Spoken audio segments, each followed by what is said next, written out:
Welcome to a journey through shadows, firelight, and centuries of stories. Today we step into the strange and fascinating world of Halloween, a festival that has been misunderstood, reinvented, and celebrated in ways that reveal as much about our human fears as about our hopes. Most people believe Halloween was originally a pagan festival of the dead, but history tells us a more tangled tale.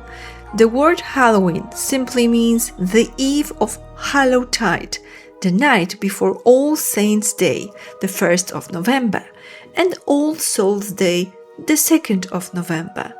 These were Christian feasts created in the Middle Ages to commemorate the saints and the departed faithful.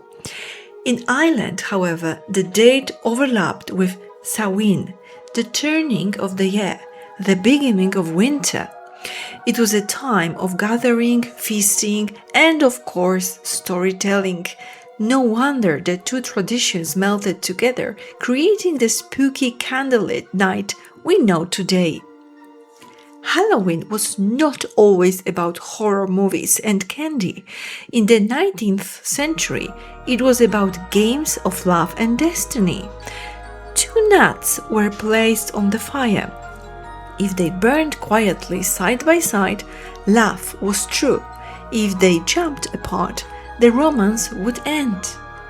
Farmers in Derbyshire carried candles down the garden to see which way the wind blew. The wind was said to predict the weather for the next 3 months. Halloween was less about fear and more about the unknown, the mysteries of life, death, and the future. But what about the mischief? The line between playful tricks and real trouble has always been thin.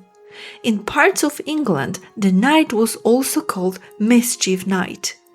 Children tied neighbors' doors together, removed gates, swapped shop signs, or even filled rubber gloves with water to terrify visitors.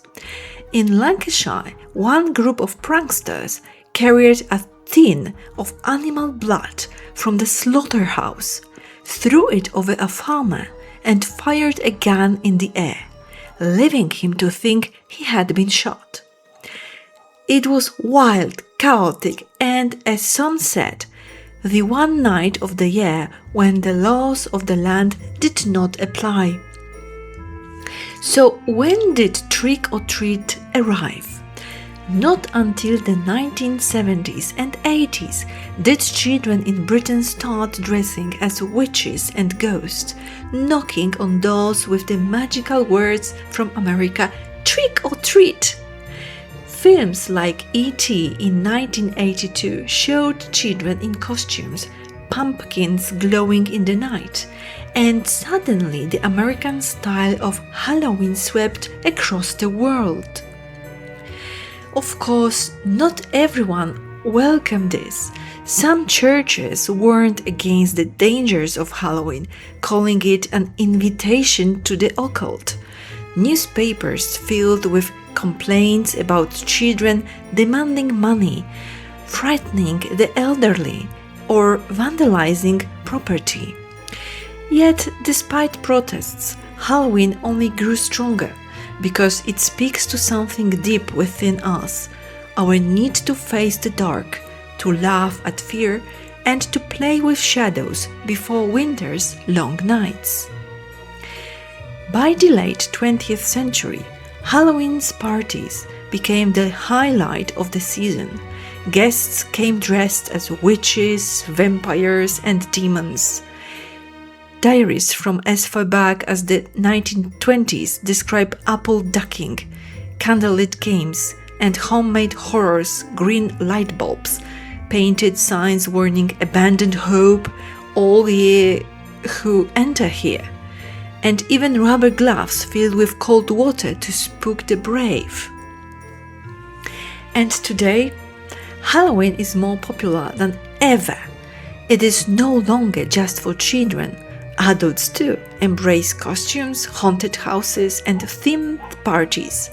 Shops prepare for their busy season of masks and jokes, and Mischief Night lingers in Yorkshire, known as Miggy Night, where young pranksters still believe, even if only half seriously, that coppers can't arrest you, and on Miggy Night. And so, the night of Halloween stands before us, a strange, beautiful hybrid of prayer and prank, candlelight and costume. Once it was a whisper by the fire. Now it's a chorus of laughter, flickering pumpkins, and masks that hide and reveal at the same time. May we never forget that behind the plastic fangs and fake cobwebs lies a story older than our grandparents' grandparents, a story about how people once faced the long winter, with courage, with laughter, and with a spark of mischief. Thank you for walking through this night of history and mystery with me. If you enjoyed this journey, don't forget to like, subscribe, and share this story with someone who loves a good legend. Stay curious, stay brave, and have a hauntingly magical Halloween!